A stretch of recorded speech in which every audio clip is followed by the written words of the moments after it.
Dawn at Virunga National Park does not begin with light, but with sounds. It is a symphony of thousands of tropical birds, the rustling of giant leaves, and the heavy scent of damp earth after a forest rain. Mark, a veteran photographer with eyes marked by the traces of time, was quietly packing his tent. He had been here for a week, searching for a masterpiece, a photo that could capture the soul of the Congo jungle. But the forest remained silent. Just as he intended to leave, a sound tore through the peaceful atmosphere. It was not the majestic roar of an alpha beast, but a series of broken gasps, carrying extreme pain and despair. The instinct of a photo hunter surfaced. Mark did not think much. He grabbed his camera and rushed toward the thicket. Weaving through ancient tree roots covering green moss, Mark suddenly froze. His heart tightened. In a small clearing where daylight shone down like a stage light, a horrific scene appeared. The mother gorilla, a symbol of protection, now lay motionless on a carpet of dry leaves. Surrounding her were two leopards growling, their deathly eyes glowing in the shade. And then, Mark saw it. A trembling baby gorilla, its large amber eyes full of fear looking directly at him. The little ape did not run away. It approached the base of the tree where Mark was hiding, its small hands clutching the wood, emitting weak cries for help. In the moment, Mark realized that this was no longer a photo hunt. This was the thin line between life and death, and he was the sole witness. Mark stood frozen behind the ancient tree, his breath so heavy that he feared the leopards would hear the heart beating wildly in his chest. A cold chill ran down his spine, even though the sun was high in the jungle now. The two leopards were in no hurry. They knew the large prey had fallen, and the little ape was just a dessert that could not escape their reach. One of the leopards began to approach, its steps terrifyingly smooth on the carpet of leaf mulch, its golden eyes fixed on the tiny, trembling being. In the mind of Mark at this time was a mess of the most primitive survival instincts. He knew the rules of the jungle well. Never interfere in the cycle of nature. He also knew his position well. A solitary human, without weapons, without the ability to defend himself against the most skilled predators in the world. I am a photographer, not a hero, Mark told himself, his palms sweaty, making the camera slippery. If I step out there, I will be the next name left under this forest canopy. He began to retreat, step by step, very slowly so as not to make a sound. Mark turned his back, trying to push the heart-wrenching cries of the little ape out of his mind. He justified his cowardice by saying that this was the harsh law of the food chain, that the sacrifice of the mother was inevitable. But when his feet had just moved 10 meters, Mark accidentally looked down at the digital screen of the camera hanging in front of his chest. It was the photo he had just captured in the moment of fate. The baby ape clutching the tree trunk. Its gaze was not just fear, but an absolute trust in something larger that it had just seen him. That look was like an arrow piercing through the callous shell of a man who had spent half his life observing the world through a lens. Mark stopped. He realized that if he walked away now, he would have a prize-winning photo, but he would lose his own soul. He could not go home, look in the mirror, and know that he had left a soul crying for help while he had the chance to change it. Fear remained, but compassion began to take over. Mark took a deep breath, the jungle air filling his lungs as if giving him a crazy strength. He could not fight the leopards with muscle power, but he had his intellect and his tools. He remembered the high-power flash and the ultrasonic rescue whistle in his gear bag, items intended for when he got lost. Mark tightened the camera strap, his face transforming from horror to a cold determination. He did not turn to run away anymore. He turned back, walking toward death to find life. Mark had no time to create a detailed plan. The larger leopard had approached the tree base, less than 2 meters from the little ape. It lowered its center of gravity, muscular shoulders rising high in preparation for the fatal pounce. Mark knew that if he hesitated for one more second, those amber eyes would close forever. He reached into his jacket pocket, gripped the metal rescue whistle, and switched on the external flash unit in his other hand. "Hey, big cats, look over here," Mark bellowed, a shout not meant to threaten, but to distract.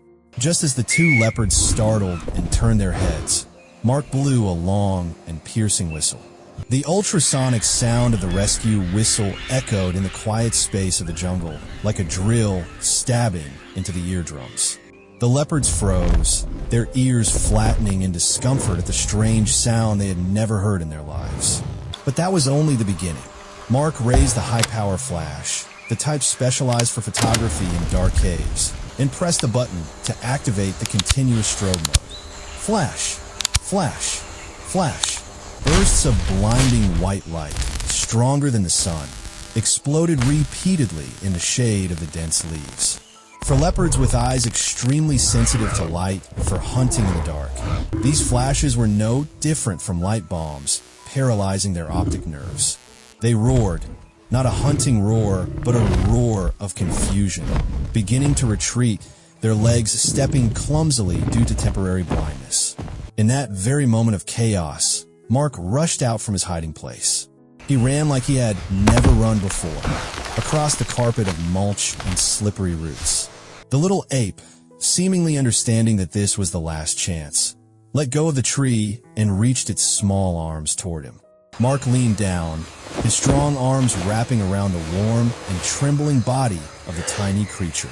The weight of the baby gorilla, about 10 kilograms, made him stumble slightly, but adrenaline flowing in his blood made him feel stronger than ever. He did not turn his back. While carrying the baby ape, Mark continued to press the flash button toward the rear to prevent the leopards from chasing. The little ape clung tightly to the neck of Mark, burying its head in his chest, its rapid breath soaking through the thin fabric. Mark felt its heart beating wildly like a small drum. He ran frantically toward his camp, where small barbed wire fences and the sound of the generator could help him hold out. After a few seconds of disorientation, the leopards began to roar and pursue, but the hesitation before the strange lights had given Mark a precious distance. He lunged into the tent area, pulled down the screen, and collapsed on the dirt floor, his two lungs about to burst from lack of oxygen. But his arms never loosened from the tiny being he had just snatched from the hands of death. In the narrow space of the canvas tent, the heavy breathing of Mark mingled with the faint whimpering of the little gorilla. The daylight still filtered through the fabric, creating a warm yellow color, completely opposite to the deadly darkness that both had just escaped.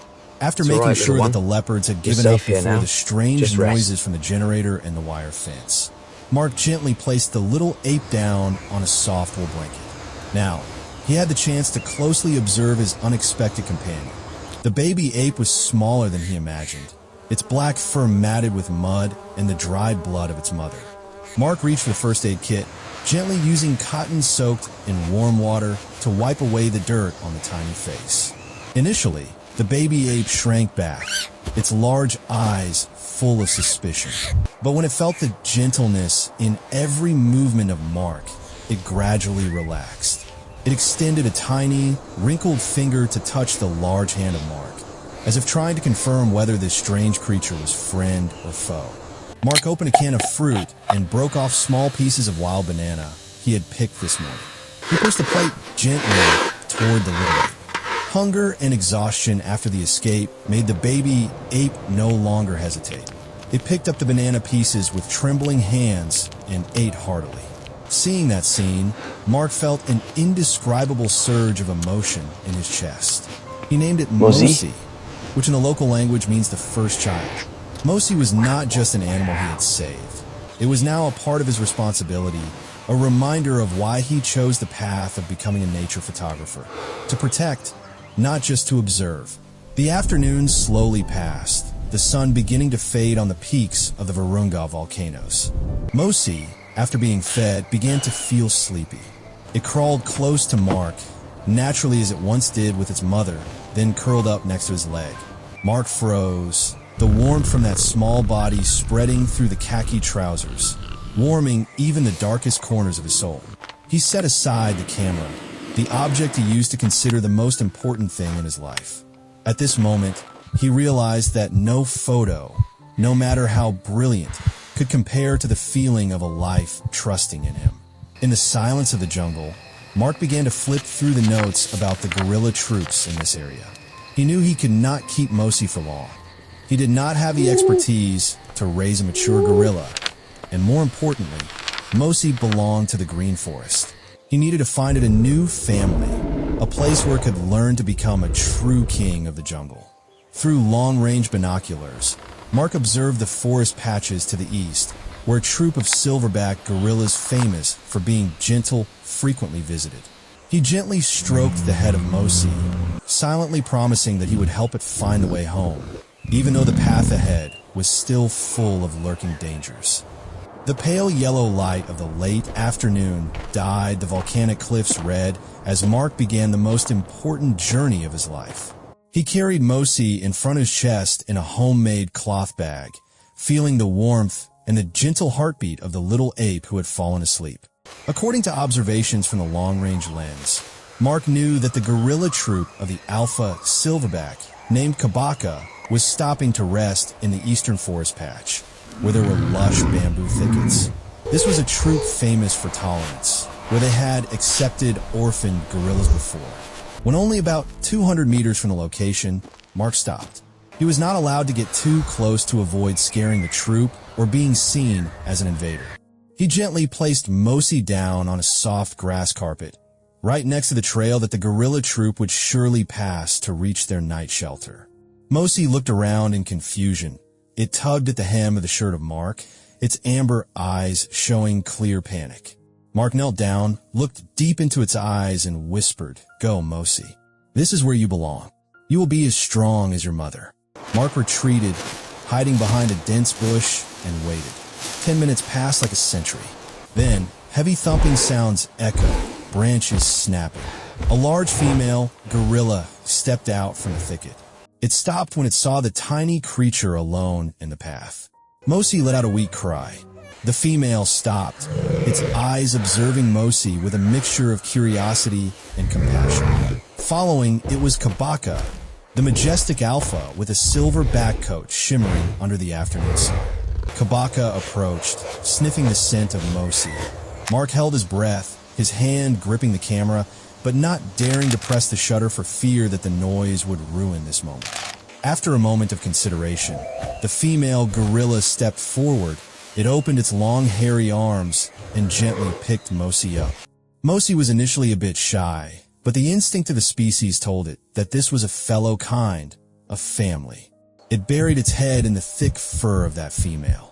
The troop continued to move, disappearing behind the dense leaves, carrying Mosi back to their green cathedral. Mark stood silent for a long time in the jungle, feeling an emptiness mixed with bursting happiness. He lifted the camera, looking back at the photos he had taken. He realized he had the masterpiece he had been searching for. Not a scene of tragic death, but the small back of Mosi nestled in the arms of a new family. Mark smiled, a peaceful smile that he had lost for a long time. Returning to the tent, Mark began to write the final journal entries for this trip. He was no longer the callous man who only hunted soulless frames. Virunga had taught him that sometimes the most valuable thing about a photo does not lie in what appears on the paper, but in what it has saved in reality. He packed his things, his soul filled with a new faith. He would tell the story of Mosi to the whole world, so they would know that amid the cruelty of nature, love and courage still always sprout like the resilient moss on the rocks of the old forest.